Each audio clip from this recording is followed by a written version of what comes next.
All right, Pete, to start with, can we go through, please, the latest verdict of appeal for Everton regarding their FFP breaches?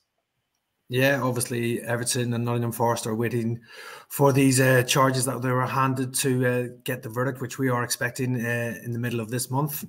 Obviously, the process has been fast-tracked after lots of confusion and delays over the previous charge that Everton have got as well. The 10-point deduction that they had in November obviously really hurt them badly because they were having a really good season up till then, but the 10 points taken away from them has left them in this relegation battle right now as well. So yeah, Everton now waiting for the verdict on that one. They are appealing it, obviously, as you'd expect. But yeah, I don't hold that much hope for them that they'll be getting good news from this verdict in mid-February. Maybe a reduction in the 10 points, I think, is the best they can hope for. Maybe getting that reduced to 6 points would probably be a success for Everton. And then obviously they have this second charge as well, which is got to be fast-tracked. We'll probably find out about that in April alongside the charge that Nottingham Forest are facing. So yeah, obviously it's a D-Day for Everton in mid-February when they do get this verdict, and lots of clubs will be anxiously watching to see the outcome.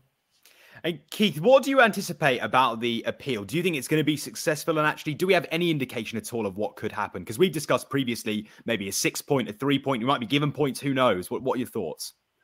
Well, I'm a bit more bullish than Pete is for a more positive outcome on Valentine's Day. Hopefully, is the day that Everton gets a bouquet of roses from the Premier League, which would make a change from the thorns we've been getting recently.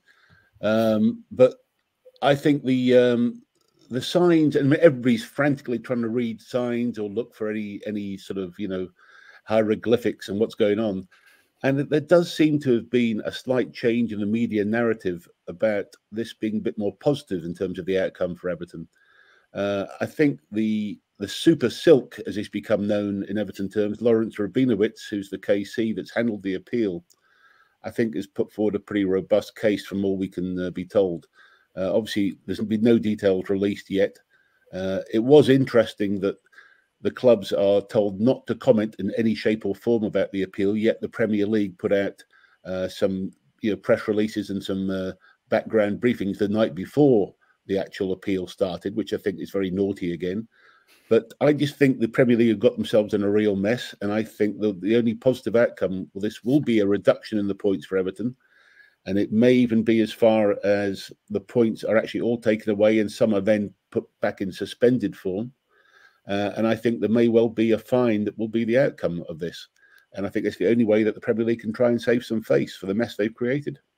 Do you think, Keith, that the public hearing should have been a public hearing due to mass interest? Because, of course, it has been behind closed doors. And as you said, lots of it is smoke and mirrors. We're trying to sort of detect online what's going on. Do you think it should be known actually what is being said in the courtroom?